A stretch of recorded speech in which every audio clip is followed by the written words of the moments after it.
Aku akan menjadi dokter. Alicia menjatuhkan bom itu.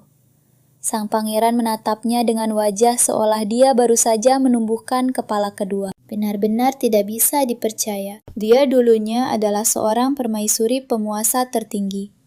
Tapi kejahatannya sungguh sangat kejam. Sang raja sendiri yang akhirnya menjatuhkan hukuman mati, dibakar di tiang pancang. Darah bangsawan dan wajah cantiknya itu sangat membesarkan egonya. Tapi itu juga memicu kobaran api yang mengakhiri hidupnya. Setelah eksekusi yang brutal itu, seluruh keluarganya terseret ke dalam lumpur kehancuran yang total. Lalu boom! Tiba-tiba saja, dia terlahir kembali di dunia modern sebagai seorang dokter. Dia masih mempertahankan semua ingatan masa lalunya. Bertekad kuat menebus dosa masa lalunya dengan menyelamatkan banyak nyawa, bukan lagi merenggutnya. Tapi takdir memang suka bercanda. Di tengah penerbangan pesawat yang ditumpanginya terkena turbulensi dan berubah menjadi putaran mematikan. Alicia terjebak di dalam peti mati logam itu, mendidih dalam rasa frustrasi. Padahal, dia adalah keajaiban medis termuda seorang dewa bedah. Dia sudah menyelamatkan banyak pasien dari kematian. Apakah benar begini cara dia mengakhiri hidup? Era jahatnya melintas di depan mata. Kenapa dulu aku menjadi seorang monster? Ini jelas karma alam semesta. Bayangan tentang keluarganya yang hancur berkeping-keping menghancurkan hatinya, dan air matanya mengalir deras saat gravitasi mengambil alih. Kondisi kabin berguncang sangat keras. Lampu padam. Dia memejamkan matanya rapat-rapat, lalu menjerit dalam hati. Aku tidak mau mati. Rasa putus asa yang luar biasa itu menembus waktu menariknya kembali ke usia 16 tahun di kehidupan aslinya. Kamar yang sama. Tangan muda yang sama. Dia duduk melamun di sana.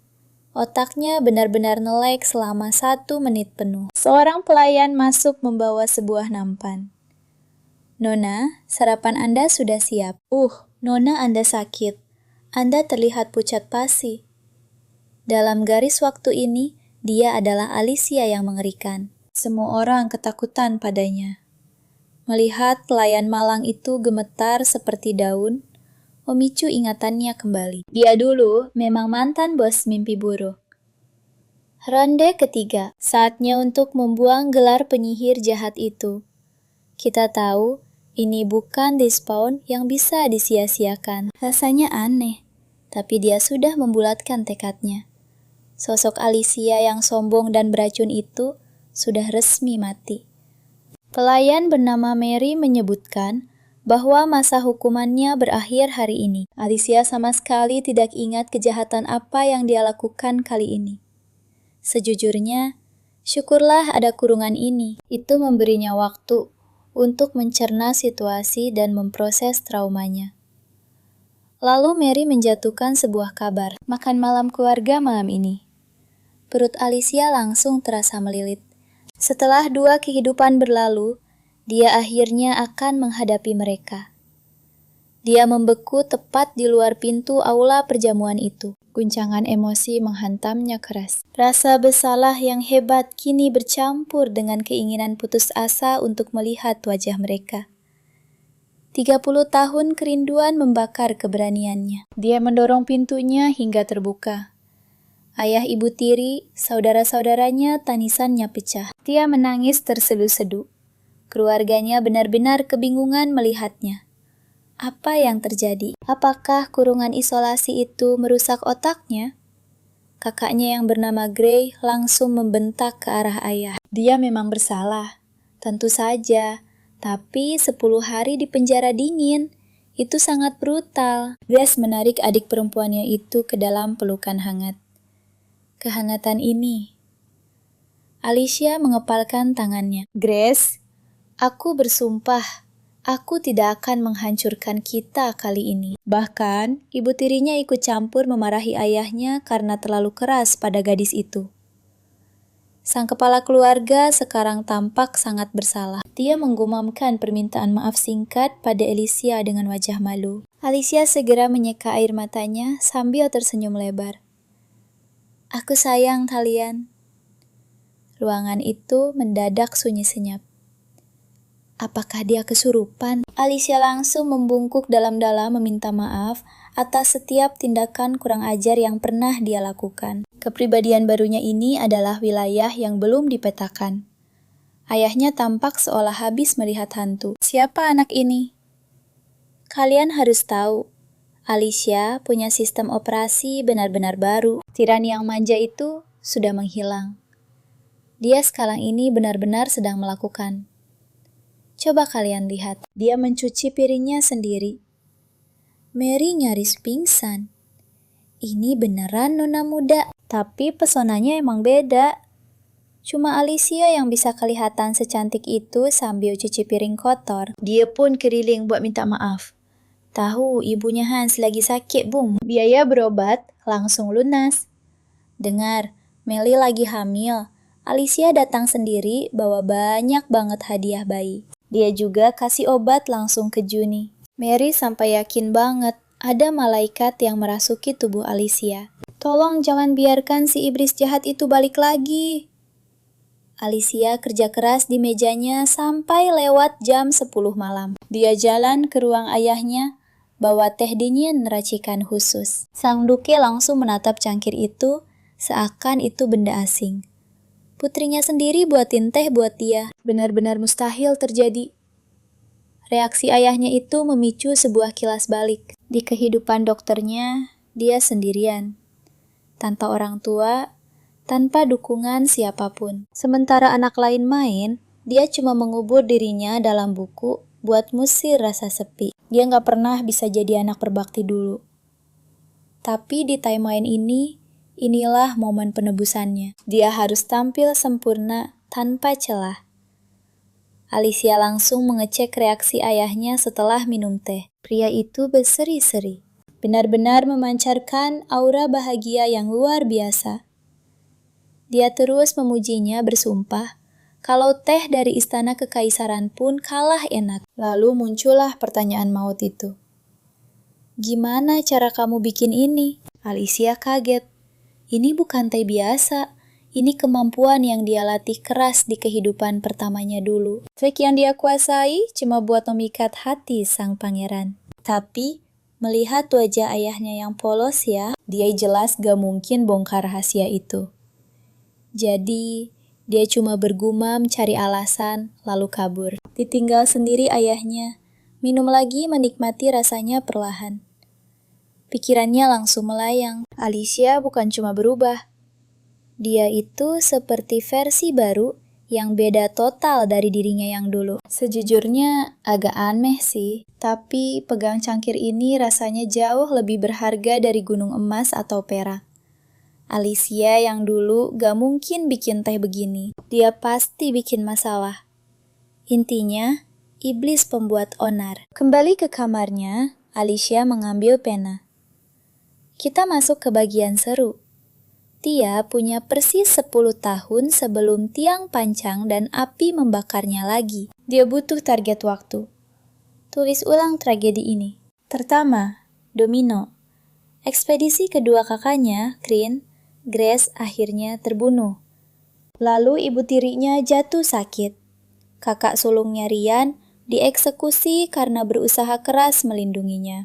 Ekspedisi itu bukan sekadar perang. Itu adalah arena pembantaian akibat wabah misterius yang menyapu bersih seluruh pasukan. Bahkan, sang kaisar pun tertular lalu mati. Pasca perang makin parah. Wabah cacar besar-besaran langsung menyapu seluruh negeri. 70.000 korban tewas. Cuma bayangin, jumlah mayatnya bikin Alicia langsung mandi keringat dingin. Teknologi medis di sini super kuno. Satu virus bisa menghancurkan kekaisaran. Tapi tunggu dulu, dia bukan cuma bangsawan biasa. Dia itu mantan ahli bedah di kehidupan lamanya. Kemampuannya terbatas, jelas. Tapi dia nggak pasrah. Dia harus duduk bareng ayahnya buat bahas strategi. Bereskan krisisnya dulu, baru kembali fokus ke ruang operasi. Itu impian terbesarnya. Di timeline kali ini, dia bakal jadi seorang penyembuh. Menyelamatkan nyawa adalah tujuan akhirnya. Tapi, realita kembali menghantam. Dia ternyata melupakan satu masalah besar yang mengancam. Pertunangan. Dia udah dijadwalkan buat nikah sama Pangeran Ling. Cincin di jarinya itu adalah pemicu utama yang mengubahnya jadi permaisuri jahat di kehidupan pertama. Titik awal dari semua tragedi gila ini. Menurut kalian, gimana rencananya sekarang? Waktu terus berdetak mundur menuju hari pengumuman itu. 2 bulan. Cuma itu waktu yang dia punya sebelum pesta ulang tahun resmi. Coba kita lihat, semua mimpi buruk berawal dari pesta ini. Alicia memijat pelipisnya. Migrain menyerang. Ibu tirinya langsung menyadari perubahan suasana hatinya. Alicia sayang, tidak lapar ya? Dia pun menggeleng. Bukan begitu kok ibu. Ibu tahu, belakangan ini kamu mulai memanggilku ibu. Awalnya itu membuatku sangat bahagia, tapi hari ini kamu terlihat kacau. Kue stroberi milikmu bahkan belum disentuh. Ada apa coba? Cerita. Pertanyaan itu seketika mengubah suasana meja makan menjadi ruang interogasi. Ayah dan saudara laki-lakinya langsung menatapnya. Mereka merasakan ketegangan yang aneh. Percuma menyembunyikannya sekarang. Alicia akhirnya memutuskan untuk menjatuhkan bomnya. Ayah ini soal pesta ulang tahun itu. Ayahnya berkedip sangat terkejut. Oh, kamu khawatir soal pesta itu ya? Dia tersenyum. Ayahnya pikir dia sedang menenangkannya. Tenang saja, ayah sudah bicara dengan Yang Mulia Raja. Kita akan mengumumkan pertunanganmu dengan pangeran langsung di atas panggung. Benar-benar senjata makan tuan. Mendengar semuanya sudah final, Alicia langsung ingin muntah. Tiba-tiba Ryan memecah kesunyian dan dia sama sekali tidak setuju. Dia benar-benar menentang keras pernikahan ini. Terus terang saja, dia merasa Alicia tidak punya kualifikasi untuk menjadi permaisuri. Pria ini baru saja pulang bertugas. Dia ketinggalan banyak cerita baru. Di kepalanya, Alicia masihlah sosok mimpi buruk yang manja dan egois seperti dulu. Jadi dia menghinanya tanpa ampun. Tentu saja ayah tidak terima dengan hal itu dan langsung menceramahinya habis-habisan. Grace mulai berkeringat dingin. Dia sudah bersiap menunggu Alicia membalikkan meja dan menjerit marah. Dia meliriknya sudah siap melihat ledakan amarah. Tapi Alicia hanya duduk di sana sambil tersenyum. Tanpa emosi. Grace memucek matanya. Apakah dia berhalusinasi melihat Ryan bersikap brengsek? Dan Alicia yang dulu pasti sudah mengamuk hebat. Tapi dia benar, pikir Alicia. Aku memang tidak pantas menjadi permaisuri. Aku harus menyabotase ini. Aku wajib menggagalkan pertunangan ini. Sejujurnya, pangeran juga sama-sama korban di sini sepertiku. Aku pantas menerima nasib burukku ini. Tapi dia sama sekali tidak bersalah. Saat Alicia tenggelam dalam pikirannya, saudara-saudaranya mulai berdebat. Kakak baru saja pulang, bantah Grace. Kenapa kakak harus bersikap sekeras itu? Ryan mengangkat bahu santai. Aku cuma bicara fakta. Adik kita sudah menjadi lebih baik belakangan ini. Ryan mengejek. Hebat apanya? Aku melihatnya tumbuh besar. Kalau dia bisa berubah dalam semalam, matahari pasti sudah terbit dari barat. Grace terus berusaha keras membelanya, tapi Ryan langsung memotong pembicaraannya. Dia harus segera kembali ke barak. Melihat langsung barulah percaya. Grace sadar Ryan tak akan percaya soal narasi Alicia yang baru, sampai dia melihat buktinya sendiri. Coba kalian perhatikan, saat mereka mengantar Ryan, ketegangannya terasa kental. Sang adik melontarkan pertanyaan besar padanya. Kapan kakak akan pulang lagi? Jawabannya sangat ambigu, sampai terasa mengerikan. Dia jujur tidak tahu sama sekali. Dia mungkin akan pergi untuk waktu yang lama. Adiknya terus mendesak berdoa agar para ksatria tidak akan terseret ke dalam ekspedisi Kryn. Ryan mencoba meremehkan hal itu, mengklaim kalau pasukan kedua akan menghadapi gelombang serangan pertama. Tapi tetap ada sebuah masalah besar. Jika Republik Franu ikut campur, maka semuanya tamat. Pasukan ksatria kerajaan harus bersiap dan berbaris menuju neraka. Ryan menjadi sangat serius menyuruh Grace untuk menjaga rumah. Lindungi keluarga kita, peringatnya tegas. Dan apapun yang terjadi, jangan hancurkan nama baik ayah. Kakak menyebalkan sekali, balas sang adik tajam berusaha menutupi rasa takutnya. Jaga dirimu baik-baik di luar sana. Pedang itu tidak peduli siapa yang mereka tebas. Terlepas dari keributan di meja makan tadi, jelas sekali mereka berdua saling menyayangi. Sementara itu, Alicia benar-benar mengisolasi dirinya sendiri, mengunci diri di dalam kamarnya selama berhari-hari. Dia benar-benar terpuruk dengan sangat parah. Mari kita lihat situasinya. Pesta ulang tahunnya tinggal 2 bulan lagi. Waktu terus berjalan sangat cepat. Dia benar-benar ingin membatalkan pertunangan gila ini. Tapi gadis itu sama sekali tidak tahu caranya tanpa menghancurkan nama baiknya sendiri. Ironisnya, semua ini benar-benar menampar tar wajahnya. Setahun yang lalu, dia sangat bucin setengah mati pada Ling. Setelah jatuh cinta pada pandangan pertama, sampai dia nekat memaksa memasang cincin ini di jarinya sendiri. Sekarang, dia tidak bisa sekedar bilang, "Aduh, aku berubah pikiran." Mary menyadari suasana yang sangat tegang itu, dan langsung masuk membawa setekot teh merah untuk coba menenangkan keadaan. Meskipun Mary sama sekali tidak tahu soal masalahnya. Pelayan setia itu memberikan dukungan emosional secara penuh, meyakinkan Alicia bahwa semuanya pasti akan baik-baik saja nantinya. Itu sangat membantu. Alicia akhirnya tersenyum dengan tulus, lalu berdiri untuk mengelus kepala Mary dengan sangat lembut. Lihat dirimu batinnya pelan. Mary kecil kita sekarang sudah tumbuh menjadi dewasa. Terima kasih Mary, aku sangat membutuhkannya. Mary tersipu lalu menunduk. Kalau begitu, saya permisi dulu. Selamat malam, Nona. Selamat malam. Namun begitu pintunya tertutup rapat, rasa cemas itu kembali lagi. Tidak peduli sekeras apapun dia memeras otaknya. Sekarang, hanya ada satu cara tersisa. Maju menemui Kaisar dan memohon ampunan secara langsung. Percayalah padaku. Bertemu sang Kaisar butuh pakaian yang berkelas. Tapi saat dia memanggil Mary untuk membantu, pelayan itu tampak sangat kebingungan. Kenapa Alicia tidak memesan gaun baru sama sekali?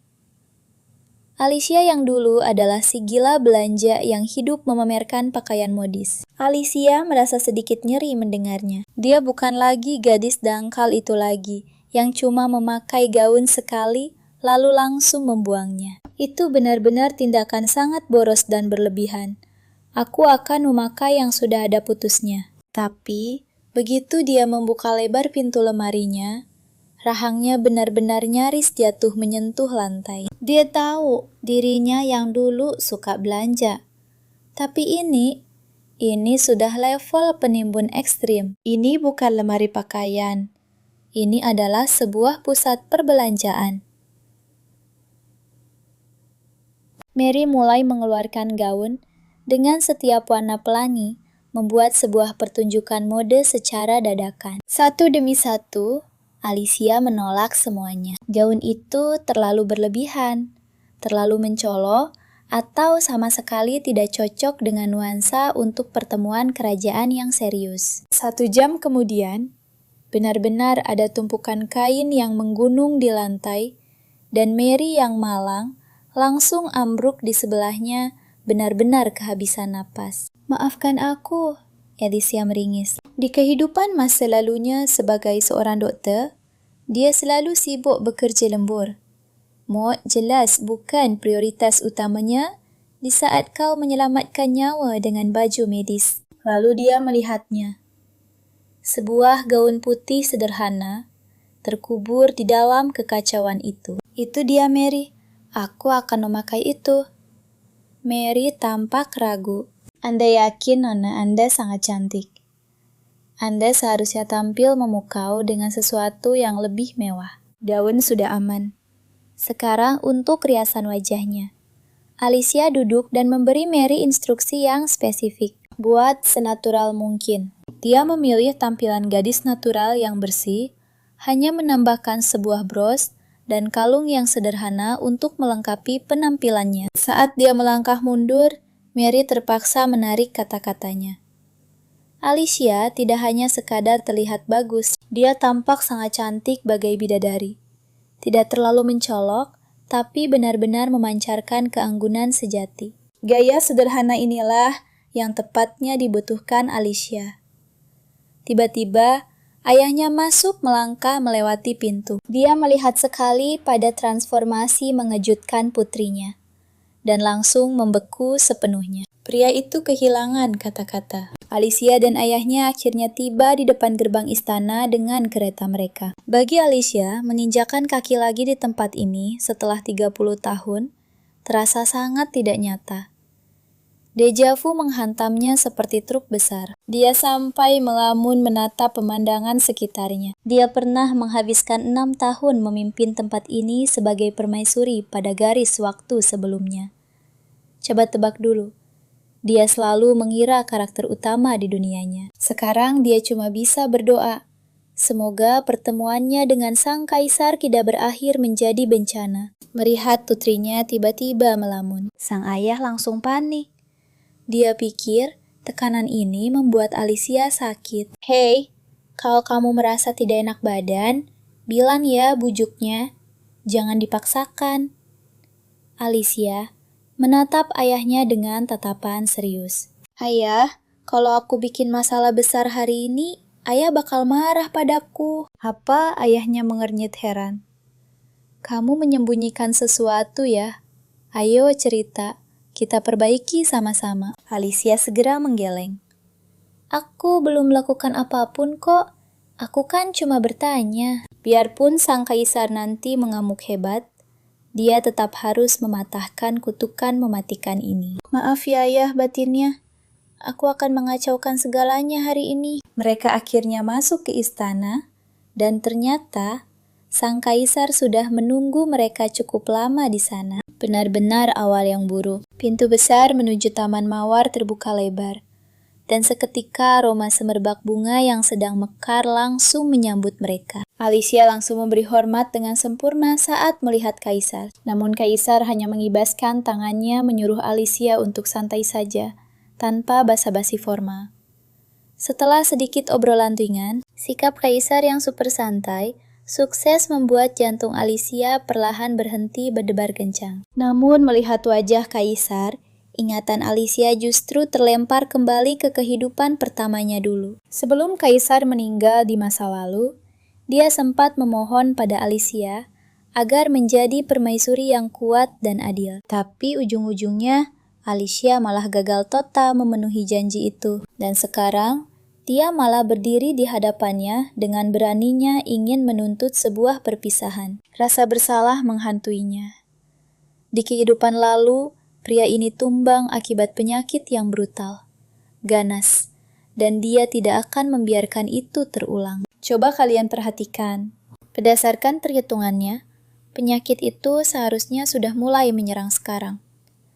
Alicia pun diam-diam memperhatikan wajah sang kaisar. Tentu senyumnya memang hangat, tapi rasa lelah yang tercetak jelas di keningnya tidak bisa bohong. Kira-kira apa diagnosisnya kali ini?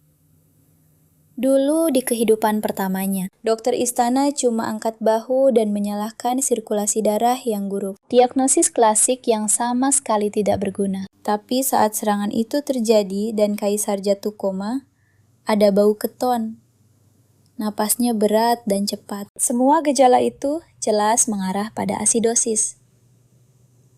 Mengumpulkan semua petunjuk dari pengalaman medis di masa lalu, Alicia tahu dia benar. Namun, untuk bisa memastikan penyebab pastinya, gadis ini masih butuh lebih banyak petunjuk.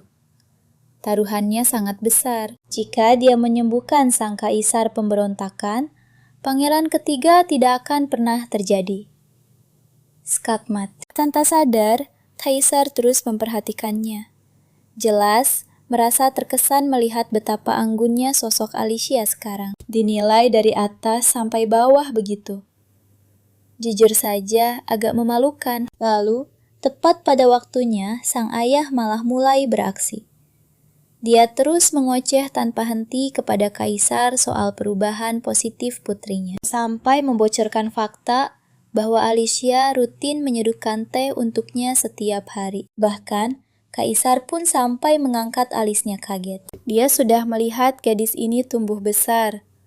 Jadi, melihat perubahan manis ini jelas memancing rasa penasarannya. Aku ingin mencicipinya, pinta kaisar. Bagus. Alicia tentu tidak bisa menolak permintaan sang penguasa negara ini, jadi dia harus bertindak. Alicia memberi kode pada pelayan untuk membawa perlengkapannya. Dia tahu Yang Mulia sangat terobsesi dengan barang impor dari Kekaisaran Indelas. Tapi inilah rahasianya. Daun teh yang sama, tapi jika suhu air atau takarannya salah, rasanya akan jauh berbeda. Setelah menyajikan cangkir teh yang sempurna kepada kaisar, Alicia pun melangkah mundur dan menunggu dalam diam. Ketegangannya sangat terasa. Kaisar menyesapnya dan wajahnya seketika berbinar. Senyuman itu seolah berkata, memuaskan kedalaman rasa ini. Persis seperti teh dari utusan Indelas, pujinya kagum. Benar-benar luar biasa. Saat kaisar sungguh takjub. Dia bahkan meminta Alicia segera memberi kelas khusus untuk staf istananya. Ayahnya tersenyum bangga menyombongkan bagaimana Alicia belajar secara diam-diam. Sekali seruput saja, rasa lelah kaisar langsung sirna. Dia tertawa lepas. Anda pria yang sangat beruntung, Markis, bisa minum emas cair ini setiap hari. Aku resmi cemburu. Alicia merendah berkata. Kemampuannya masih biasa saja. Tapi kaisar menolak. Jangan merendah. Nanti setelah kamu menikah dengan keluarga ini dan pindah ke istana, aku mengharapkan servis teh ini setiap hari. Sebenarnya kamu pantas mendapat hadiah, serunya, sambil mencondongkan badan. Sebutkan hadiahmu, Alicia. Kami sangat menyayangimu. Kamu sudah seperti keluarga sendiri. Kepanikan langsung menyerang dada gadis itu. Inilah saatnya. Kalian juga pasti tahu, dia harus melempar fakta mengejutkan sebelum terlambat. Yang Mulia, ucapnya dengan suara tenang. Saya sebenarnya punya satu permintaan, tapi tiba-tiba suara langkah kaki bergema di belakangnya. Tangan Alicia langsung mengepal keras. Dia kenal suara itu. Pangeran Ling, calon tunangannya. Dia memberi hormat, tapi sang pangeran hanya bersikap dingin. Dulu Alicia sangat terobsesi dengan gaya Pangeran Es itu. Tatapan beku, visual tingkat dewa, dan nada acuh tak acuhnya. Dia sungguh tergila-gila. Tapi wow, dia terlalu halus. Melihatnya sekarang hanya memicu trauma lama. Alicia bahkan menguasai seni menyeduh teh hanya demi membuat pangeran itu terkesan. Tapi Ling sama sekali tidak peduli. Dia bukan cuma mengabaikannya, dia bilang langsung ke wajahnya. Ling cuma mentolerir keberadaan Alicia hanya karena sang ayah. Benar-benar kurang ajar. Kenapa dia tak pernah cukup baik? Patah hati itu berubah menjadi kemarahan murni di masa lalu. Alicia ingat pernah menghancurkan set tehnya, bersumpah membuat pangeran menyesal telah mengabaikannya. Kembali ke dunia nyata, gadis itu menghela napas pelan. Astaga, masa lalunya benar-benar memalukan. Berdiri di depan Ling, sekarang dia sama sekali tidak gugup. Lagi pula, mentalnya 30 tahun lebih dewasa. Sang kaisar memecah ketegangan, memarahi Ling yang datang terlambat. Alasan sang pangeran ada masalah dengan ekspedisi Kryn. Suhu ruangan seketika turun. Menyebut nama Kryn sukses membuat wajah kaisar berubah suram. Karena rakyat mereka telah dibantai oleh pasukan Kryn. Perang ini bukan lagi sekadar pilihan. Itu sudah jadi keharusan mutlak. Kerajaan saat ini memobilisasi 50.000 pasukan untuk menghancurkan mereka. Ini benar-benar terjadi. Dulu Alicia terlalu egois untuk peduli. Tapi diingat tajuk utamanya. Kegagalan total. Begitu banyak korban jiwa berjatuhan. Perang itulah yang membunuh Grace. Saat pikiran Alicia mulai kacau tentang pertumpahan darah yang akan datang, Kaisar menyadari kebisukannya. Dia khawatir Alicia merasa diabaikan. Gadis itu memamerkan senyum palsunya. Tidak sama sekali. Karena kita sedang membahas ini, Kaisar mengalihkan. Bagaimana pendapatmu tentang ekspedisi ini, Alicia? Gadis itu langsung membeku. Dia sangat tahu alurnya. Beranikah dia bicara? Jika rahasia besar ini dibongkar sekarang, kepala mereka pasti akan meledak. Meski itu akan membuatnya terlihat mencurigakan, bayangan mengerikan tentang kematian Grace di medan pertempuran tak mau hilang dari kepalanya. Alicia membulatkan tekadnya. Dia harus segera membongkar rahasia ini. Itu satu-satunya cara agar semua orang tetap hidup. Alicia akhirnya menjatuhkan bom fakta. Ada 2 tanda bahaya besar dalam perang ini. Yang pertama, pergerakan kerajaan Monsel di timur. Sang kaisar terlihat sangat kebingungan. Kenapa repot-repot memikirkan Monsel dibandingkan Republik Prancis? Secara geografis mereka sama sekali tidak ada urusan dan tidak perlu ikut campur dalam perang semenanjung Krin. Kemudian Elisha melempar fakta telak yang mengejutkan seisi ruangan. Raja Monsel saat ini adalah penipu besar. Dia sangat butuh validasi dari tuannya agar terlihat sah. Lebih tepatnya, dari Republik Prancis. Mereka kemungkinan besar bersekongkol, berencana mengepung pasukan kita, dan menusuk kita tepat di punggung. Semuanya mulai masuk akal bagi Kaisar. Penjelasan ini sangat logis. Titik buta yang benar-benar dia lewatkan. Tapi Pangeran Ling tidak percaya menatap tajam gadis itu. Wajahnya penuh keraguan mutlak. Dia berdebat, kalaupun Monel berani mengirim pasukan paling maksimal, cuma 20.000. Baginya angka itu cuma lelucon. Dibandingkan dengan 50.000 pasukan ekspedisi mereka di atas kertas, Ling memang benar. Dalam baku hantam 1 lawan 1, tidak ada kerajaan yang bisa menyentuh pasukan mereka. Tapi ingat, perang tak selamanya harus tatap muka. Pegunungan Ukra adalah satu-satunya titik sempit bagi 50.000 pasukan kita untuk masuki semenanjung Krin. Monsul sepertinya akan mengambil jalan pintas dan langsung merebut dataran tinggi jika mereka menguasai pegunungan itu. Alicia memperingatkan bahwa jalur pasokan akan terputus. Saat makanan habis, tak peduli sekuat apapun pasukan kita, mereka akan jadi sasaran empuk. Rasa dingin yang nyata menjalar di tulang belakang Kaisar. Calon menantuku ini bicarakan fakta mengerikan. Dia langsung menjentikan jarinya, menyuruh seorang pelayan untuk memanggil Perdana Menteri. Mereka harus segera mengubah strategi saat itu juga. Melihat kekacauan ini, Baginda Kaisar tak menyangka seorang gadis muda punya taktik catur 4 dimensi di otaknya. Dia benar-benar telah sangat meremehkannya selama ini. Pada detik itu, pandangan sang kaisar terhadap Alicia berubah secara permanen. Tapi jujur saja teman-teman, rasa hormat ini adalah pedang bermata 2. Bagaimana dia membiarkan pertunangannya batal sekarang? Seorang gadis dengan kejeniusan taktis seperti ini, sang kaisar praktis menjadi penggemar berat wawasan militernya. Namun serangan mendadak itu ternyata baru sekadar hidangan pembukanya. Kalian pasti bertanya-tanya, apa bencana keduanya kan? Wabah penyakit lokal, ucap Alicia dengan datar. Kenangan dari kehidupan masa lalunya, sukses menghantui seluruh pasukan ekspedisi yang musnah akibat wabah. Dia memang tidak tahu jenis patogen spesifiknya, tapi mereka harus bersiap untuk yang terburuk. Semenanjung Krin pada dasarnya adalah sebuah jebakan maut.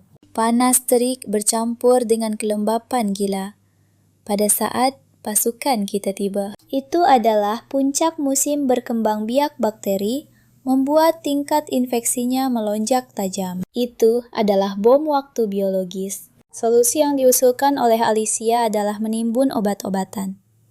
Tapi dia menjatuhkan bom pengetahuan yang lebih besar. Kebersihan diri. Di zaman ini, sanitasi pada dasarnya tidak ada. Rajin mandi adalah satu-satunya cara untuk menghentikan virusnya menyebar luas. Mendengar hal ini, Sang kaisar tersenyum lebar seperti ayah yang bangga. Memesan kan, Alicia? Dari mana kau mendapatkan info ini? Aku sedang tertarik pada obat-obatan belakangan ini.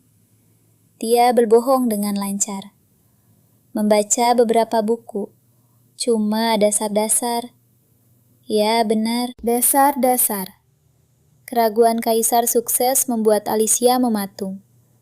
Apa aku terlalu banyak menunjukkan kemampuanku? Tapi, jika itu berarti mengurangi jumlah korban dan menyelamatkan kakaknya dari sebuah nasib suram, dicurigai adalah harga yang rela dia bayar. Sang kaisar mengelus dagunya berjanji mempertimbangkan nasihatnya. Jika informasi ini menyelamatkan kita, medali kehormatan Puria akan menjadi milikmu. Rahang Alicia langsung jatuh.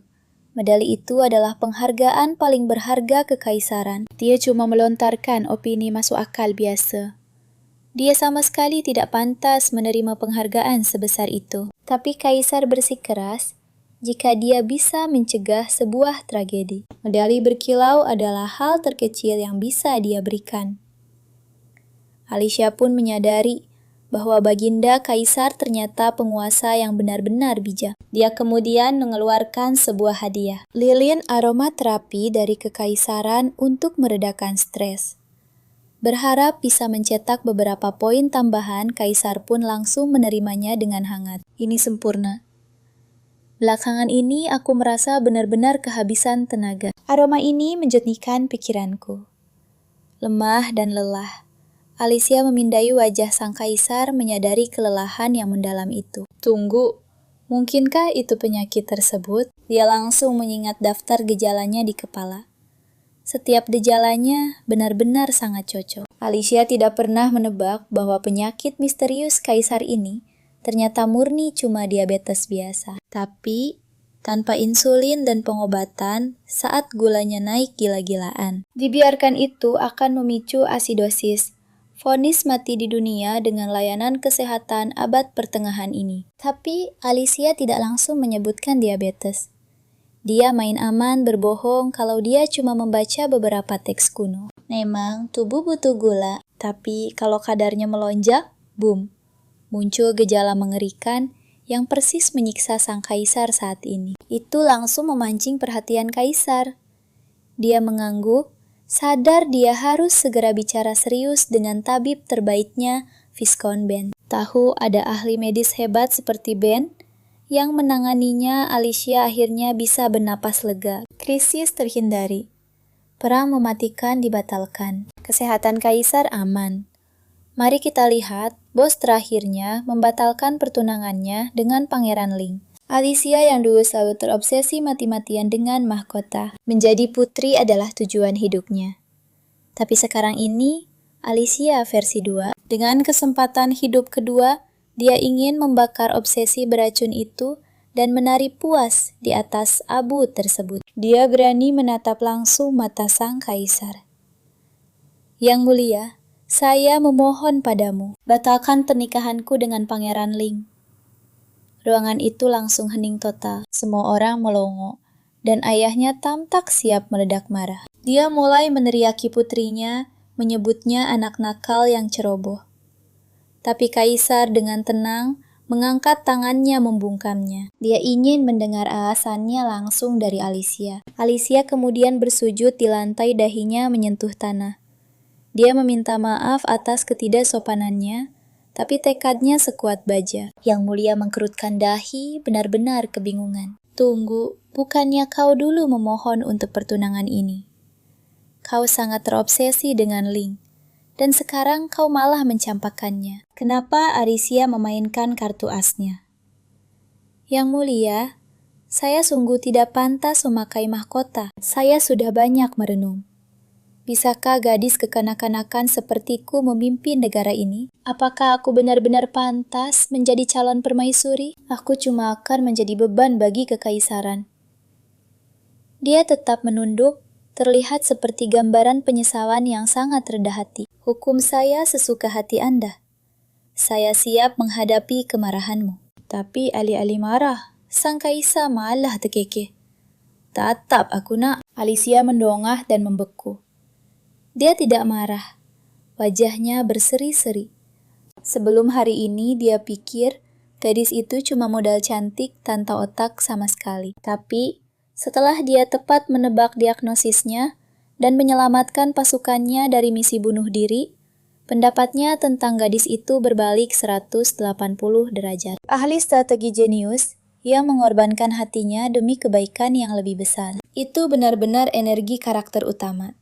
Dia tidak melihat gadis yang menyerah. Dia melihat pemimpin yang hancur karena beban tanggung jawab yang besar. Kalau dia mempertahankan pola pikir ini, dia yakin gadis itu akan menjadi permaisuri legendaris. Rencananya gagal total. Pidato merendahkan dirinya menjadi bumerang. Alih-alih mencampakkan gadis itu, Kaisar malah mengaguminya gila-gilaan. Mode panik menyala. Alicia sadar dia harus segera berhenti berakting. Sebenarnya yang mulia, ada satu alasan lagi. Saya sangat ingin menjadi seorang doktor. Ayahnya memegang dada, seperti baru saja tertembak peluru. Sekarang semuanya jadi masuk akal. Tingkah gadis baik-baiknya yang tiba-tiba ini cuma ketenangan sebelum badai menerjang. Dia sudah merencanakan kegilaan ini sedari awal. Alicia, dia terenah-enah. Kau serius? Kau mau praktik ilmu kedokteran? Aku sangat memanjakanmu. Tapi kalau ini lelucon, kau bakal dihukum seumur hidup. Alicia tidak berkedip. Itu benar. Saya sangat menyukai tekanan medis dinginnya pisau bedah. Denyut nadi yang berdetak cepat, dan sensasi luar biasa karena menipu kematian. Itu jalan yang sangat brutal. Sang kaisar memperingatkan. Saya tahu jawabnya, tapi perjuangan berat itulah yang memberi arti hidup saya. Sang kaisar mengelus dagunya perlahan. Sangat tak terduga. Baiklah kalau begitu. Kalian siap melihat ini? Bagaimana kalau sebuah taruhan? Melihat tekadnya sang kaisar seakan melihat hantu. Ibunda Alicia, dia juga punya obsesi gila menyembuhkan orang. Buah jatuh tidak jauh dari pohonnya. Baiklah, kaisar membiarkannya main dokter di sana. Nah, kita semua tahu rencana aslinya. Biarkan realita menghancurkannya. Beberapa hari melihat darah dan nyali, dia pasti akan lari kembali menuju istana. Kembali ke mansion. Berita ini meledak seperti bom besar. Kakak tertuanya Rian mencibir keras. Omong kosong, gumamnya pelan. Kata keduanya, Grace hanya memutar mata. Dia cuma main dandan saja. Ibu tirinya sangat syok, sampai otaknya blank sesaat. Ini pasti cuma salah satu dari fase aneh Alicia. Biarkan mereka membenci. Alicia mengabaikan semuanya dan segera menyudutkan Grace. Aku butuh tumpangan ke perpustakaan. Sekarang, dia punya 1 minggu sebelum debutnya di rumah sakit. Waktunya menaikkan level dan melahap semua buku medis. Di dalam hatinya dia menjerit kegirangan. Kehidupan impiannya, kehidupan sejatinya, akhirnya dimulai saat ini. Namun, perpustakaan itu menyimpan kejutan gila. Dunia ini tidak primitif. Mereka punya antibiotik, anestesi, bahkan ada diagnostik molekuler dan sinar X. Bagaimana bisa teknologi sehebat ini bisa ada? Semua mengarah pada satu nama, Alchemist Fleming. Dia menyadari pria ini bukan penyihir. Dia orang bumi sama sepertiku. Kalau saja orang ini ada di kampung halaman dia, pasti sudah memborong 20 hadiah Nobel. Keren abis, saling mengakui sesama jenius. Setelah menerobos tumpukan materi penelitian, Gray akhirnya menyelesaikan catatannya. Di luar langit sudah benar-benar gelap gulita saat dia berkemas untuk pulang. Tapi kemudian dia mendengar sesuatu yang gila. Ternyata, Alicia masih mengurung diri di dalam perpustakaan. Dia terkurung di sana sejak subuh, melahap buku tanpa istirahat sedikit pun. Tanpa makanan, tanpa air, dan sama sekali tidak berniat pulang. Coba kalian bayangkan, rahang Gray sampai jatuh. Adiknya ini sudah resmi kehilangan akal sehatnya. Dia berlari ke perpustakaan dan mencengkeram bahunya untuk menyadarkannya kembali. Coba lihat jam Ellie. Saat dia akhirnya mendongak menatapnya, Jarum jam sudah merayap melewati pukul 11.40 malam. Menatap gunung besar, buku medis rumit di atas mejanya, Trey tidak tahan untuk bertanya pada adiknya. Apa kamu benar-benar paham semua ini? Dia bersikap santai, sekadar mengakui kalau itu sulit, tapi dia bisa mengatasinya. Lalu Gray melirik catatannya. Catatan itu disusun dengan sangat rapi. Ini bukan sekedar baca kilat. Ini penguasaan. Apakah adiknya ini jenius tersembunyi? Tapi sudah terlalu malam untuk pencerahan ini. Dia tidak bisa membiarkannya jatuh sakit. Jadi dia memutuskan untuk menyeretnya pulang tepat saat itu juga. Akan tetapi, Alicia tidak mau beranjak. Dia bersikeras belajar sedikit lebih lama. Kemudian, sang kakak langsung pergi ke ayah mereka untuk mengeluh. Menjelaskan bahwa Alicia itu praktis sudah tinggal di perpustakaan sekarang. Dan menyeretnya pergi itu sesulit memindahkan batu raksasa. Mendengar ini, wajah ayah mereka tertutup kekhawatiran besar. Sangat takut dia memaksakan diri melampaui batas. Tapi Alicia justru memamerkan senyum meyakinkan, bersikeras bahwa dia baik-baik saja. Hal itu malah membuat kakak laki-lakinya semakin panik parah. Dengar kamu itu rapuh seperti kaca. Bagaimana kamu bisa bertahan dengan intensitas gila ini? Kerutan dahi ayah mereka makin dalam. Menjadi dokter bukan sekedar hobi. Itu melelahkan. Pekerjaan yang menghancurkan punggung dan fisik. Alicia sudah lemah sejak dia masih balita. Ditambah lagi, rumah sakit itu khusus rakyat jelata. Yang berarti kondisinya benar-benar sangat buruk. Jujur saja, kita paham kenapa dia tidak ingin putri kecilnya mengejar jalur medis ini. Dia menatap serius, bertanya, apakah dia hanya sedang menyiksa dirinya sendiri demi memenangkan taruhan itu dan membatalkan pertunangannya? Jika memang begitu, lupakan saja taruhannya. Aku sendiri yang akan menghadap Kaisar dan memohon padanya untuk berubah pikiran. Tapi Alicia tetap bersikeras, matanya menyala. Dia ingin menyembuhkan orang-orang. Ini adalah impian sejatinya sekarang.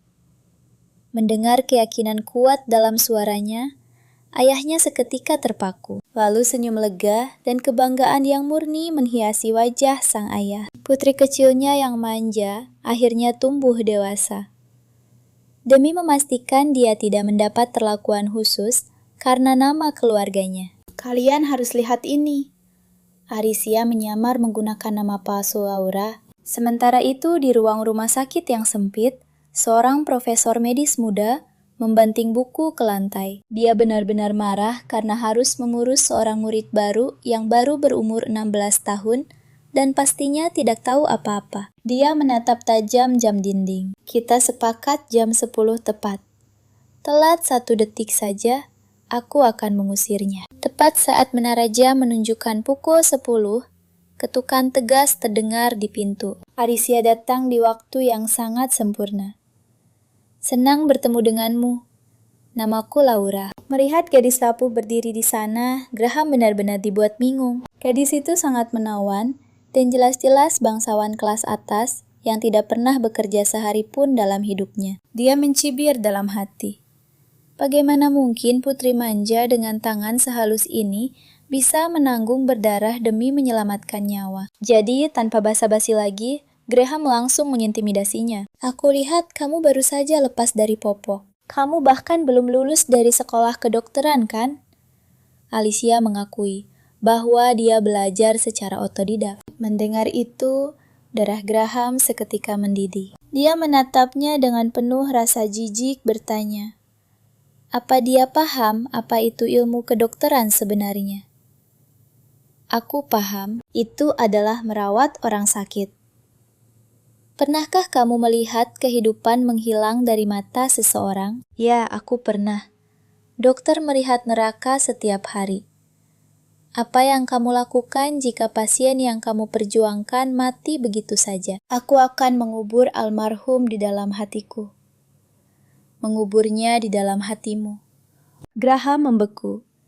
Itu adalah mantra legendaris di kalangan penyembuh veteran. Itu berarti membawa beban setiap kehilangan, mengingat setiap detail, agar kamu tidak akan pernah membuat kesalahan yang sama.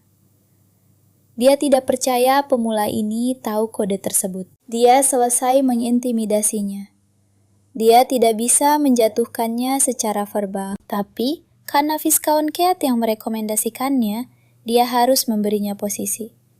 Dia pun memutuskan untuk bermain kotor, ingin membuangnya ke bangsal paling kotor dan paling kacau. Rencana ini memang kejam, tapi menakut-nakutinya sekarang adalah demi kebaikannya sendiri. Graham malu menggiringnya ke lokasi tersebut dan menunjuk ke ruangan itu. Ini adalah stasiunmu. Tempat ini dipenuhi para tunawisma dan orang miskin. Beberapa sudah sekarat dengan 0% peluang hidup. Sejujurnya merawat mereka pada dasarnya sia-sia. Kita hanya membuat mereka nyaman, mengikuti permintaan terakhir dari mendiang Nyonya Besar Teresa dari keluarga Roland. Keluarga Roland membiayai sebagian besar rumah sakit ini. Aku harap kamu selalu mengingat hal itu dan tunjukkan sedikit rasa hormat. Ironinya, benar-benar kental kan? Graham sama sekali tidak tahu gadis yang berdiri di depannya adalah putri asli dari keluarga Roland. Dan Nyonya Teresa itu adalah ibu kandung Alicia sendiri. Intinya, tugasmu hanya untuk mengawasi mereka. Tunggu, potong Alicia dengan tatapan tajam. Apakah Anda ingin saya memberikan perawatan agresif penuh atau hanya perawatan paliatif saja? Graham membeku. Dia tidak percaya bocah ini melontarkan pertanyaan medis seakurat itu. Dia mencoba menepisnya dengan santai, menggumam pelan bahwa mereka hanya butuh perawatan konservatif untuk mencegah bisul tekanan terbentuk. Tapi Alicia tidak membiarkannya lolos begitu saja. Dan jika bisulnya menjadi kritis, desaknya. Atau jika nekrosis mulai menyebar, apakah kita akan mengoperasi? Graham langsung membentak. Operasi? Bagaimana kamu bisa tahu istilah reseksi jaringan nekrotik itu? Dengar, kau boleh berusaha keras, tapi jangan sok paham soal urusan yang jauh melampaui levelmu saat ini. Kau Alicia kan? Dengar, kalau tugas ini terasa terlalu berat, bilang saja, tidak usah malu untuk mundur. Aku tidak akan memaksamu. Alicia jelas membaca maksud terselubungnya dengan sempurna. Intinya, kalau kau tidak sanggup bertahan, keluar saja dari sini. Dia hanya memberikan senyum percaya diri dan berjanji akan memberikan 100%. Graham sama sekali tidak yakin saat dia berkemas lalu pergi. Walaupun melihat keberanian gadis itu, dia yakin Alicia bakal menyerah dalam 2 hari. Sendirian Alicia menatap ruangan penuh pasien gelandangan yang kritis ini. Coba kita ingat lagi, di kehidupan masa lalunya sebagai ahli bedah kelas atas, pemandangan begini sudah makanan sehari-hari. Tapi sekarang, dia benar-benar mulai dari nol. Untuk bisa ikut ujian Akademi Riset Medis, dia harus rela bekerja keras sebagai peserta magang. Dia hanya punya waktu 6 bulan untuk meyakinkan para petinggi rumah sakit. Waktu terus berjalan. Dia harus segera mengubah bangsal ini dan memaksa Graham untuk mengakuinya. Tidak ada waktu untuk dibuang. Alicia langsung menggulung lengan bajunya saat itu juga. Prioritas pertama.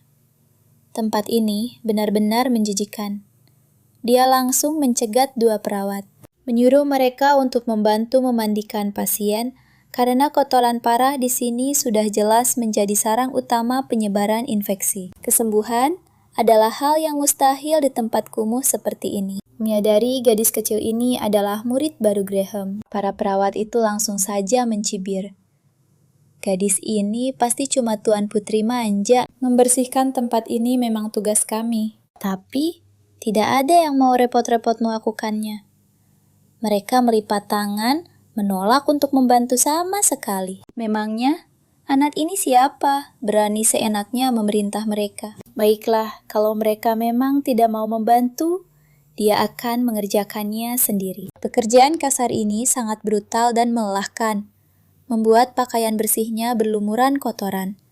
Tapi, Dia sama sekali tidak mengeluh. Semua orang cuma fokus pada obat dan operasi, mengabaikan pembunuh diam-diam, yaitu kebersihan. Itulah alasan utama orang-orang ini sekarat. Melihat gadis itu terus menggosok lantai dan memandikan pasien seperti orang gila, perasaan para perawat mulai goyah. Rasa bersalah pun muncul. Mereka langsung berlari untuk mengambil ember.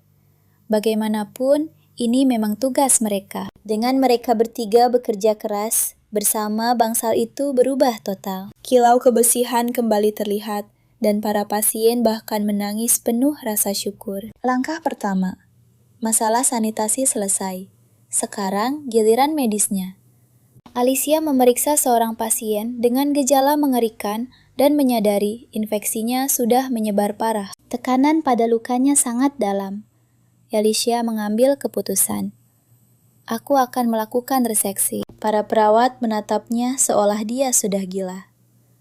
Anak kecil melakukan operasi, yang benar saja. Ini cuma prosedur kecil, pikir Alicia. Aku tidak akan mendapat masalah besar. Lebih baik meminta maaf belakangan daripada membiarkan pria ini membusuk. Dia menyiapkan anestesi, mensterilkan area lukanya, lalu mengulurkan tangannya. Pisau bedah. Perawat itu ragu dan ketakutan. Kalau ini berantakan, karir mereka semua yang akan hancur lebur. Tapi tepat pada saat jari-jari Alicia menggenggam gagang baja itu, mari kita perhatikan ingatan kehidupan masa lalunya bangkit kembali. Inilah tempat aslinya. Tekadnya langsung memuncak. Saat dia mulai membedah teknik yang digunakannya benar-benar sempurna. Para perawat hanya bisa menonton dalam kebisuan. Bahkan, para dokter senior pun tidak bisa menggunakan pisau semulus ini. Beberapa menit kemudian, semuanya selesai. Pasien itu menghela napas panjang dengan lega. Rasa sakitnya lenyap. Para perawat hanya berdiri mematung dengan mulut ternganga kaget. Mereka sudah sepenuhnya salah menilai anak kecil ini. Alicia hanya memberikan senyuman lebar siap untuk pasien berikutnya. Selama 1 minggu penuh, dia menguasai tempat itu. Graham benar-benar menghilang tanpa kabar. Lalu tiba-tiba, mari kita lihat. Direktur memanggilnya. Bagaimana anak baru itu Graham kaku? Dia sejujurnya lupa gadis itu ada. Berhari-hari tidak bertemu. Apa dia sudah menyerah? Dia asal menjawab. Oh, anak itu. Dia sedang belajar mandiri di bangsal. Belajar mandiri. Wajah sang direktur langsung merah padam. Brak. Tangannya menghantam meja. Dasar bodoh. Dia bukan magang biasa, dan kau membiarkannya tanpa pengawasan. Graham tersandung keluar dari kantor. Telinganya berdenging karena teriakan itu. Dia bergumam pelan. Pekerjaanku sudah menumpuk, dan sekarang aku harus mengasuh putri penting ini. Kalau dia spesial, latih saja sendiri. Dia menendang pintu bangsal dan terdiam. Semuanya sangat bersih, sempurna. Graham berkedip kebingungan. Apa aku salah gedung? Dia bahkan mundur untuk mengecek nomor ruangan. Ini jelas tempat yang benar. Tapi melihat sekeliling, suasananya berubah total dari minggu lalu. Para pasien tidak sekedar hidup. Mereka terlihat sangat bersemangat. Graham berdiri di sana benar-benar syok melihat transformasi ini. Lalu dia melihat Alicia pingsan di sudut ruangan. Langsung emosi. Graham menghampiri untuk membangunkannya. Tapi, para pasien langsung pasang badan menahannya. Mundur sedikit, Dok.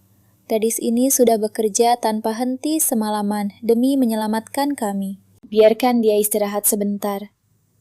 Para perawat ikut membela memuji Laura sebagai pahlawan mutlak di bangsal ini. Graham makin kebingungan. Dia menuntut laporan lengkap tentang apa yang terjadi. Para perawat menjatuhkan bom fakta. Laura secara pribadi telah membersihkan semua jaringan mati dan begadang semalaman, menstabilkan kondisi para pasien kritis. Kedengarannya memang luar biasa, tapi Graham malah naik pitam. Apa dia? Sungguh nekat melakukan operasi hanya bermodal teori buku. Satu kesalahan saja bisa mengirim pasien-pasien ini langsung ke alam baka. Semakin dia memikirkannya, semakin marah perasaannya. Dia baru saja bersiap menceramahinya habis-habisan saat Alicia akhirnya terbangun. Tapi, sedetik matanya terbuka, dia langsung disambut tatapan mematikan Graham. Pria itu mencecar gadis itu soal prosedur ilegal tersebut. Bagaimana kalau kau mengacaukannya? Dia meminta maaf, beralasan lukanya sangat parah, jadi dia hanya melakukan pembersihan cepat. Namun Alicia menyadari sesuatu. Dokter ini tidak sekadar jahat, dia sebenarnya peduli. Dia bukan mentor yang akan membiarkan muridnya hancur sendirian. Tapi karena sesi ceramahnya selesai, Graham memutuskan untuk memeriksa lukanya sendiri. Namun, saat dia membuka perbannya, dia benar-benar takjub. Infeksi pada pria ini sangat mengerikan sebelumnya. Seharusnya ini mustahil diobati. Jadi, pertanyaannya bagaimana dia melakukan ini? Graham menuntut untuk tahu apakah Dr. Barrow ikut turun tangan membantu. Perawat langsung membantah hal itu. Nona Laura melakukan semuanya sendirian, menatap teknik perban yang belum pernah dia lihat seumur hidupnya. Graham menolak percaya seorang pemula melakukan ini. Siapa yang mengajarimu? Siapa gurumu? Perawat itu terdengar seperti kaset rusak. Ini murni hasil kerja Laura. Tanpa bantuan, hanya dia. Graham tidak bisa memprosesnya. Kalian pikir aku akan percaya?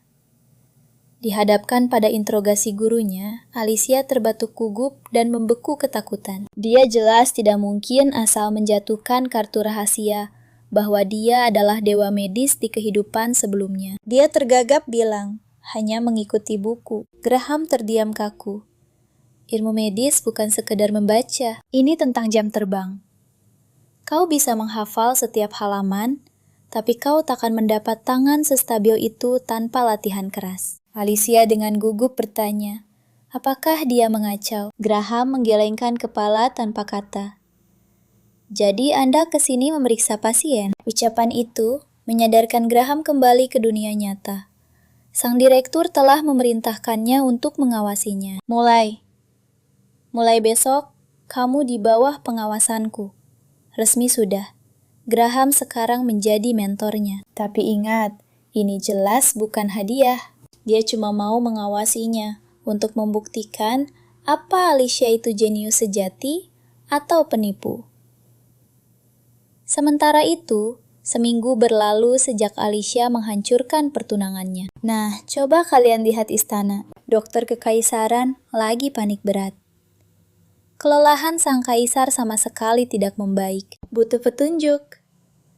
Ling langsung teringat kembali pada diagnosis gila Alicia sebelumnya. Dia menceritakan semuanya ke Viscount Ben soal observasi gadis itu. Saat Ben mendengar soal kelebihan gula, otaknya langsung berputar. Ada makalah medis super revolusioner yang baru saja rilis soal konsentrasi glukosa. Gejala yang tertulis di penelitian itu ternyata benar-benar persis dengan kondisi sang raja. Viscount Ben memutuskan dia harus segera menyelidiki misteri ini. Tapi, sebelum lari pergi, dia bertanya, siapa dokter terkenal yang memecahkannya? Ling langsung kaku. Apa dia benar-benar bisa menyebut gadis remaja sebagai dokter terkenal? Viscount Ben mencatat kalau kondisi glukosa ini masih menjadi area misteri. Informasinya hampir tidak terdengar di antara ahli asing. Di seluruh negeri, mungkin kurang dari 20 orang yang tahu. Ling syok berat. Alicia ternyata masuk klub elit yang isinya tak sampai 20 orang.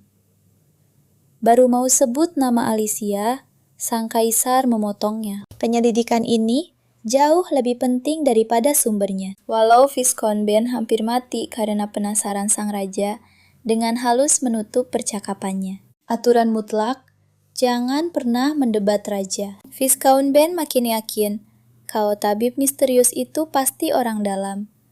Seseorang dari rumah sakit Royal Cross mungkin saja, tapi para elit itu sudah rapat dan malah melewatkan hal ini sepenuhnya. Apa mungkin rumah sakit Rush?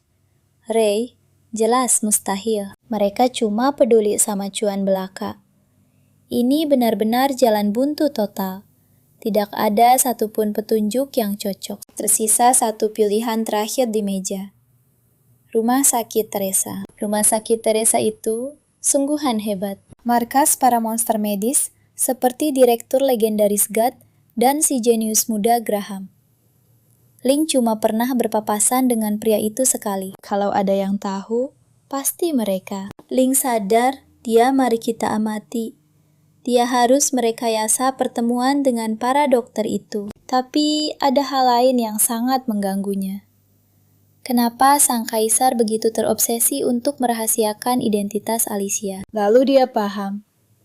Raja sama sekali tidak melihat sosok dokter saat menatapnya. Beliau melihat masa depan calon putri mahkota. Di matanya Alicia, tak perlu mengotori tangannya di kerasnya dunia medis. Ya, menjadi dokter memang sangat bergengsi. Tapi, untuk calon bangsawan kerajaan, jelas tidak. Saat itulah, sang kaisar menoleh pada Link dan menjatuhkan bomnya. Jadi, bagaimana pendapatmu soal menikahi Alicia? Link bersikap tenang memberi jawaban abu-abu. Saya akan mengikuti arahan Anda yang mulia. Tidak ada semangat, tidak ada penolakan. Cuma wajah datar. Dihadapkan dengan sikap sedingin tembok dari anaknya kaisar, sadar dia tak mendapat apa-apa dan membiarkannya. Beliau lalu ganti topik, meminta laporan situasi soal ekspedisi Crimea. Sang kaisar duduk terdiam saat Link menjabarkan semuanya. Tapi di pertengahan jalan, rahang kaisar seakan jatuh telantai. Setiap detail kecil di laporan Link, semuanya sangat cocok dengan prediksi awal Alicia. Dia bukan cuma asal tebak, dia memprediksi masa depan. Sadar kalau gadis itu ahli strategi sejati. Sang kaisar sekarang 100% yakin Alicia harus jadi menantunya. Dia menoleh ke Link. Di mana misi penyamaranmu selanjutnya? Link menjawab, Islandia. Sang kaisar tersenyum miring. Lewati Islandia. Pergi saja ke Fjord. Link awalnya merasa bingung sebentar, tapi kemudian dia melihat senyum penuh rahasia di wajah ayahnya itu.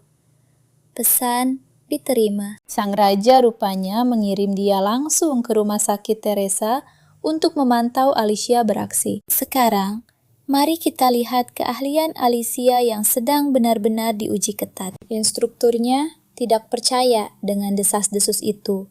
Jadi, dia langsung menyeretnya masuk ke ruang konsultasi untuk menguji mentalnya.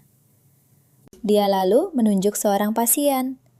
Apa diagnosis pastinya? Dia menantangnya.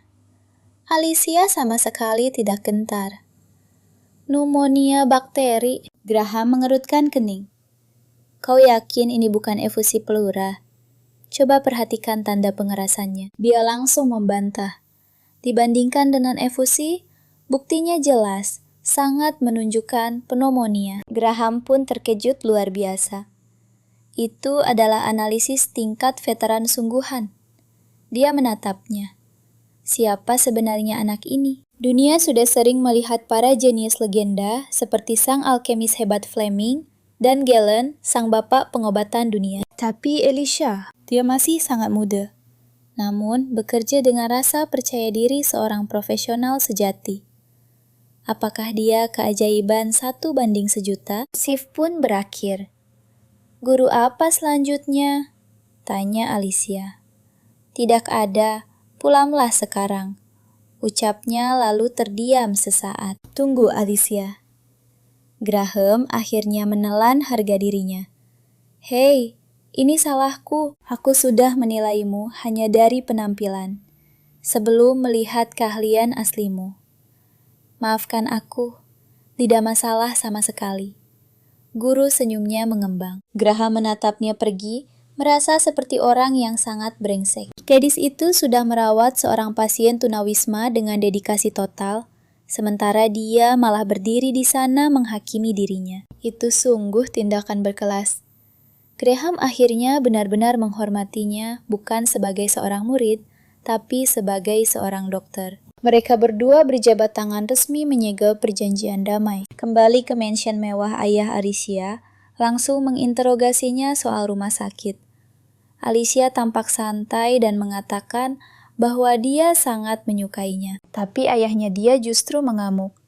Berani sekali dokter sialan itu menempatkan putri kesayangannya di sebuah bangsal yang kotor. Dan si brengsek Graham itu menyuruhnya merawat seorang gelandangan jalanan. Jika saja Alicia tidak sekuat tenaga menahannya secara fisik, ayahnya pasti sudah langsung menyerbu rumah sakit dan memecat Graham seketika.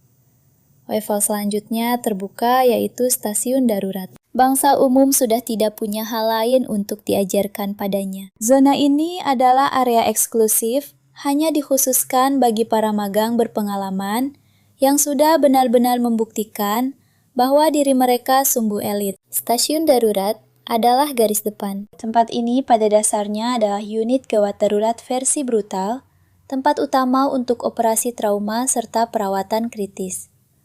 Tempat ini adalah sebuah magnet skenario kasus terburuk. Kalian bisa lihat, Graham diam-diam merasa sangat antusias. Di dalam situasi tekanan super gila seperti itu, akankah gadis ini hancur atau malah bersinar? Tapi ketika Alicia dan ayahnya mendengar tentang stasiun darurat, dia langsung mengamuk hebat. Dia benar-benar sudah siap untuk menghancurkan karir Graham saat itu juga. Tapi Alicia kembali menahannya. Ayah, tolong tenanglah. Ini adalah sebuah kesempatan luar biasa besar. Itu artinya mereka mengakui kemampuanku. Dia memohon pada ayahnya agar membiarkan hal ini berlalu. Aku pasti bisa mengatasi semua ini. Sungguh.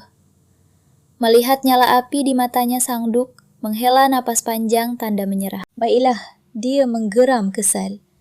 Tapi kalau ada yang berani menyusahkanmu, aku pasti akan menghancurkan mereka semua. Terutama si bajingan Graham itu. Besok paginya, Alicia melangkah santai menuju stasiun darurat dan seisi ruangan seketika berhenti total. Dia malah tampak seperti seorang model papan atas yang nyasar ke dalam zona perang. Permisi Nona, kau yakin sedang berada di tempat yang tepat? Aku sama sekali tidak tersesat, balasnya dingin. Guruku memerintahkan aku untuk melapor ke sini. Guru? Siapa orang itu? Tapi sebelum Alicia sempat menjawab, sebuah suara lantang memotong kebisingan dari arah belakang. Orang itu adalah aku. Graham pun melangkah maju menampakkan dirinya. Seluruh staf unit darurat langsung menjatuhkan rahang mereka karena syok. Keheningan total mengambil alih ruangan tersebut. Karena wajah imutnya itu, Alicia selalu diremehkan. Kita semua tahu, ini adalah cerita usang yang sama persis seperti saat pertama kali menginjakan kaki di rumah sakit. Dan sekarang, memulai masa magangnya di unit gawat darurat markas. Kalian lihat kan, suasananya persis sama. Tapi plot twist terbesarnya, mentor medisnya ternyata adalah Graham. Profesor medis paling muda dan jenius di sini. Karena Graham harus buru-buru rapat, dia menitipkan Alicia pada Hansen. Seorang rekan magang menyuruhnya mengajari dasar-dasarnya. Intinya sih, disuruh jadi pengasuh anak baru selama dia pergi. Hansen menatap gadis itu, mengira dia cuma anak rumahan kaya dari keluarga bangsawan. Ditambah wajah secantik malaikat. Ya, dia langsung mulai baper seketika. Dia lalu memandu Alicia belajar dasar-dasarnya, menjelaskan setiap departemen satu persatu sambil memberitahu fakta pahit. Profesor jarang ada. Saat pasien tiba, anak magang yang melakukan diagnosis awal, lalu melapor pada para atasan. Lalu dokter spesialis turun tangan menyelamatkan keadaan. Setelah mendengar alur kerjanya, Alicia sadar protokolnya sama persis dengan di bumi. Sambil melihat alat-alat bedah, Hansen berjanji akan memanggilnya langsung jika ada aksi medis yang terjadi. Alicia tersenyum manis dan setuju.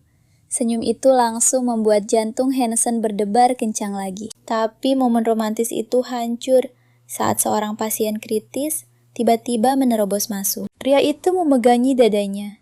Terlihat sangat kesulitan bernapas. Benar-benar kehabisan napas. Melihat penderitaan luar biasa di wajahnya, Hansen mendadak kaku. Kepanikan melanda.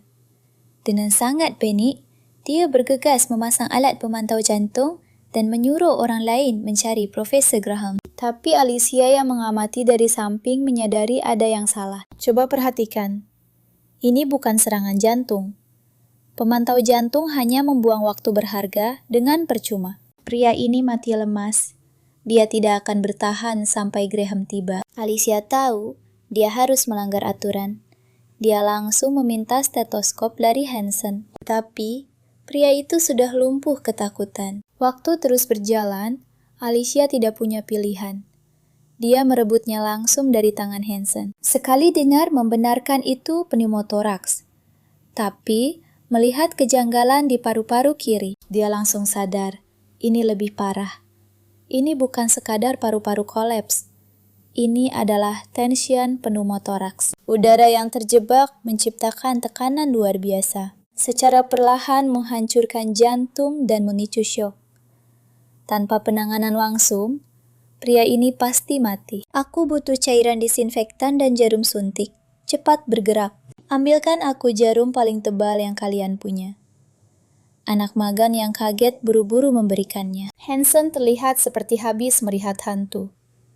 Kau sudah gila, dan Alicia tidak mau membuang napas untuk menjelaskan. Dia hanya menyuruh semua orang menahan tubuh pasien itu. Tanpa ragu sedikit pun, Alicia menancapkan jarum itu ke dada kiri pasien. Setelah beberapa manuver presisi, pasien itu terkesiap tersadar dari masa syoknya. Alicia menghela napas lega tanpa suara. Dia membungkuk pada Hansen meminta maaf karena mode gilanya dan langsung merampas peralatannya. Tepat waktu Graham melangkah masuk. Melihat sebuah jarum menancap di dada pasien, dia membentak. Siapa yang melakukan ini? Seluruh isi ruangan langsung menatap Alicia. Kenapa kau berani bertindak? Aku mendiagnosis adanya tension pneumotoraks. Aku harus segera mengeluarkan gas yang terjebak. Jawabnya dengan sangat tenang. Jadi itu tension pneumo. Graham terdiam. Keputusan bagus. Kondisi itu bisa membunuh dalam sekejap mata. Berkat tindakan Alicia, pria ini bisa bernapas lagi. Hansen berdiri bengong, rahangnya jatuh ke lantai. Gila. Profesor Graham orang yang pantang memuji siapapun, baru saja memujinya. Profesor lain masuk dengan wajah sangat bingung.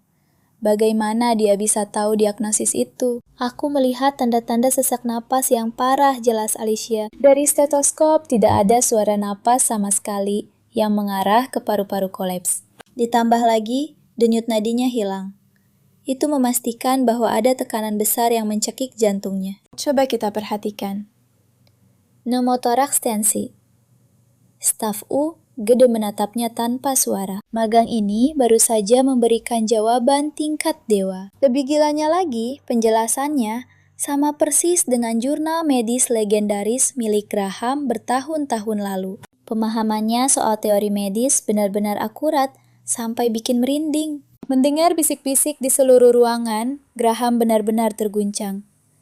Gadis kecil ini berhasil menuntaskan diagnosis rumit. Di tengah kekacauan tersebut, tingkat pengetahuannya melesat ribuan tahun cahaya, di atas anak-anak seusianya. Namun, tanpa adanya pengalaman lapangan melakukan teknik dekompresi, jarum itu sangat mustahil. Tapi, coba bayangkan, dia baru magang setengah bulan di sini, dan sudah bertindak layaknya seorang veteran. Ini sama sekali tidak masuk akal. Dia itu jenius di atas jenius. Jarak kemampuan yang sangat jauh ini membuat Graham mendadak merasa sangat tidak percaya diri. Sebagai putra sulung dari keluarga bangsawan yang hancur, dia mengorbankan segalanya demi mengembalikan kejayaan keluarganya. Dia tidak terlahir berbakat. Untuk bisa berdiri di posisinya hari ini, dia harus bekerja keras 100 kali lipat dari orang lain. Graham menatapnya benar-benar tercengang. Ini bukan cuma anak yang pintar, Laura sudah menjadi anak ajaib sejak hari pertama. Potensinya sungguh berada di luar nalar. Dia memiliki kemampuan untuk menjadi legenda dengan mudah, menyaingi Dr. Green atau sang alkemis Fleming. Dia punya aura karakter utama. Dan sejujurnya, hal itu persis seperti kehebatan yang selama ini Graham doakan untuk dilihatnya langsung. Kalian bisa melihat antusiasme memuncak jelas dari matanya. Sementara itu, cerita tentang aksi Alicia yang menyelamatkan nyawa menyebar di seluruh rumah sakit dengan sangat cepat. Awalnya, para staf di sana merasa ragu. Mereka menatapnya dan berpikir, tidak mungkin anak sekecil ini memiliki nyali untuk memegang jarum. Tapi, dia berhasil membungkam para peragu itu hanya dalam waktu singkat. Dia berhasil menyelamatkan pasiennya. Dan kalian tidak bisa membantah hasilnya. Selama beberapa hari ke depan, Alicia masuk ke mode buas, menarik paksa banyak pasien kembali dari ambang kematian. Tapi di dalam hatinya dia merasa panik. Apakah ini tindakan pintar? Dia mulai ragu. Semua orang memperhatikan. Aku ini cuma anak magang yang baru datang, tapi aku tidak bisa diam saja membiarkan orang mati tepat di depan mataku. Semua sudah terlambat untuk bersembunyi. Alicia sadar dia tanpa sengaja meletakkan target yang sangat besar di punggungnya. Karena terlalu menonjol. Sialnya, kalian dan aku tahu, Ling baru saja tiba ke dalam kotanya. Waktu yang benar-benar sangat buruk. Dia sedang menjalankan misi rahasia bepergian diam-diam bersama seorang kesatria kerajaan. Berkat ilmu penyamaran tingkat tinggi, tidak ada yang berhasil mengenalinya. Dia benar-benar terlihat layaknya orang yang berbeda. Yang mulia tegur Lando. Anda terlihat sangat kacau. Insomnia kumat lagi. Masih lemas di sekujur tubuh. Ling menghela napas. Ya, sejak mimpi buruk 15 tahun lalu, tidur nyenyak di malam hari hanyalah fantasi belaka. Setiap kali dia menutup matanya, para iblis datang menghantui. Apa Anda sudah menemui dokter? Kerajaan desak Lando. Aku meminum obatnya, gumam Ring dengan sangat frustrasi. Tapi jujur saja, obat itu sama sekali tidak berguna. Kita harus kembali ke dokter segera setelah kita pulang ke istana. Ring menepisnya. Kita tunggu sebentar lagi saja. Mendengar itu, Lando terlihat masih ingin memaksanya, tapi Ling menolak keras. Jadi, apakah ada tempat lain yang harus kita datangi? Pertanyaan itu memicu ingatannya kembali.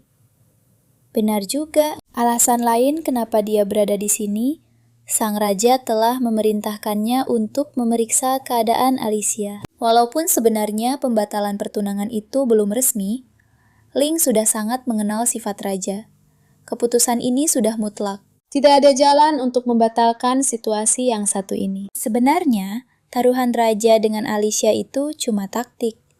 Nah, mari kita lihat langkah Ling selanjutnya. 100% yakin, cewek itu bakal kalah toak. Masalah siapa yang nantinya dia nikahi?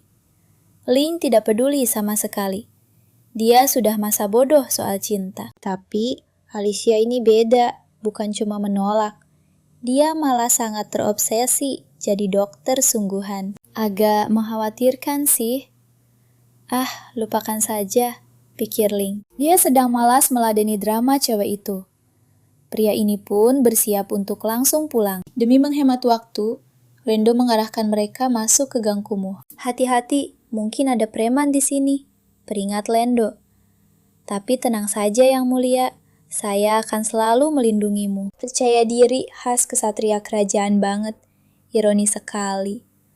Ling tak butuh pengasuh sama sekali. Dia itu pahlawan legendaris perang malaikat.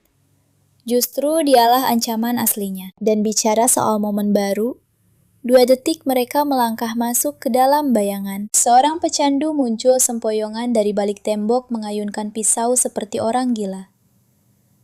Serahkan semua hartamu, teriaknya. Ling cuma berkedip. Dia tidak takut, cuma merasa sangat bingung. Narkoba sangat dilarang keras di kekaisaran. Bagaimana bisa orang ini mabuk berat terang-terangan di jalanan? Keberaniannya sungguh tidak masuk akal. Ring baru saja mau menyeret pria ini ke penjaga, tapi si penjahat sadar korbannya sama sekali tidak gemetar. Panik si pecandu langsung menyerang duluan. Pertarungan pun dimulai. Lando sama sekali tidak ragu. Sekilat cahaya Lando memukul menangkis pisaunya hingga jatuh dan membanting pria itu ke tanah. Permainan selesai. Melihat ancaman sudah lumpuh, Mereka berdua menghela napas. Tapi mereka lengah terlalu cepat. Si pecandu ternyata punya rencana cadangan. Saat mereka sedang lengah, dia menembakkan sebuah senjata tersembunyi tepat ke bawah jantung Lando. Orang gila ini membidik Ling selanjutnya.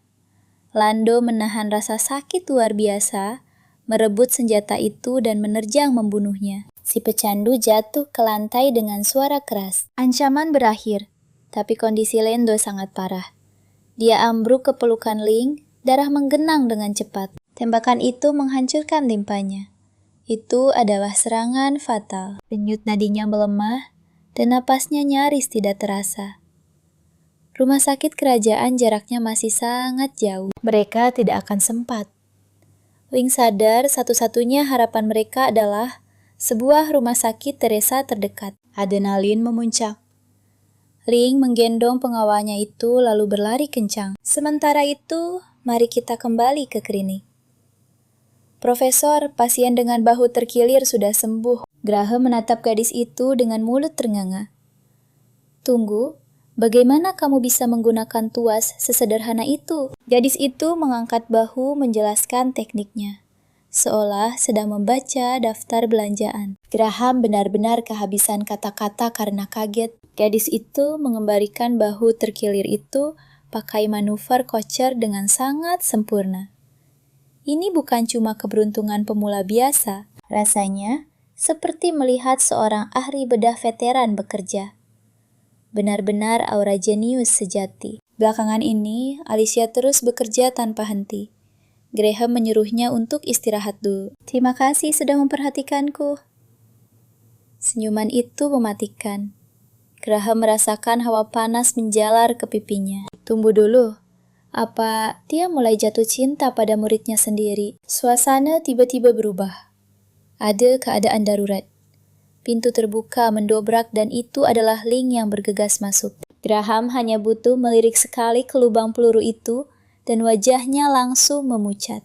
Ling sangat panik menuntut kabar soal Lando dan memohon agar mereka segera menyelamatkan nyawanya. Menatap pria berambut pirang itu, Alicia merasakan deja vu yang sangat aneh. Graham pun menyampaikan kabar buruknya. Peluru itu menghancurkan limpa dan juga merobek pembuluh darah besar. Hancur total di dalam sana. Peluang selamatnya pada dasarnya nol. Mendengar itu, Ring mengeluarkan sebuah logam dari mantelnya Alicia dan juga Graham langsung membeku. Itu bukan perhiasan biasa. Itu lambang kerajaan Romawi. Coba kalian bayangkan kejutan besarnya. Aku tidak peduli soal biaya. Sebutkan saja hargamu. Sembuhkan saja dia.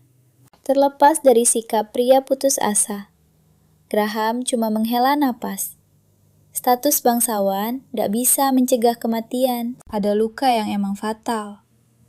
Saat Graham mulai panik, Alicia maju dengan aura karakter utama sejati. Aku punya rencana. Tunggu dulu, Graham berkedip kaget. Limpanya udah hancur. Arterinya robek parah. Pendarahan itu mustahil dihentikan. Alicia langsung menyela. Aku tahu, jadi kita nggak usah perbaiki. Kita angkat saja seluruh limpanya. Graham cuma bisa diam mematung. Tunggu, masuk akal juga. Kalau organnya diangkat dan arterinya diikat, pendarahan pasti langsung berhenti. Ini trik yang beneran simpel banget. Tapi anehnya, gak ada yang pernah kepikiran. Tapi jelas ada risiko besarnya. Posisi limpa itu tertanam jauh di dalam rongga perut, beneran di belakang. Salah sedikit saja, organ lain bakal ikut tersayat. Kita potong ligamennya dulu, lalu perlahan putar keluar. Jalurnya bakal terbuka. Otak Graham bahkan gak sanggup memproses kecepatan berpikirnya. Siapa yang bisa melakukan itu? Levelku belum sampai sana. Alicia menatap tajam. Biar aku saja, Graham pikir dia lagi halusinasi. Coba kalian bayangkan kalau Alicia nggak berani maju hari ini. Lando pasti udah mati sekarang. Fakta itu beneran menghantam Ling dengan keras. Dia membungkuk dalam sebuah bentuk rasa hormat yang luar biasa. Terima kasih, Nona. Anda beneran menyelamatkan kami. Menangani operasi itu bagaikan seorang profesional sejati. Alicia cuma menepisnya dengan gaya super dingin. Cuma melakukan pekerjaanku, santai saja. Ling mencoba untuk membahas soal uang imbalan, tapi Alicia langsung memotongnya dengan fakta yang menohok. Langsung saja pergi ke bagian administrasi dan siapkan mental.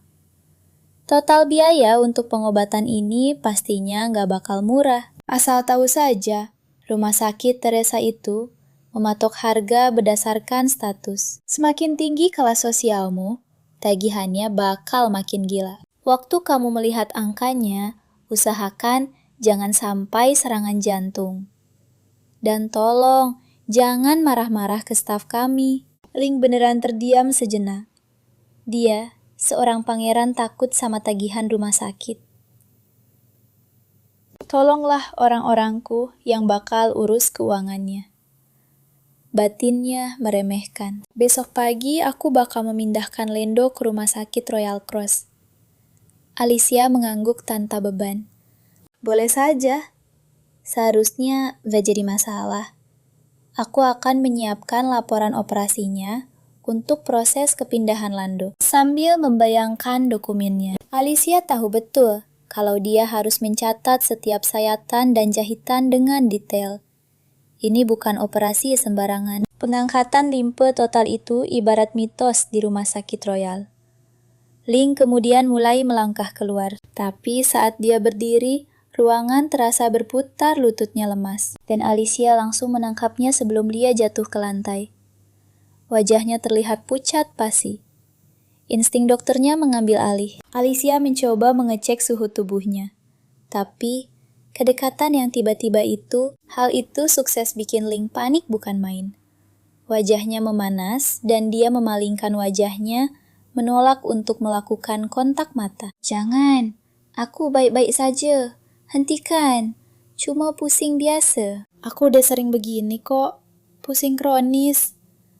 Alicia langsung menyipitkan matanya. Specifically, to create stories and translate them into other languages.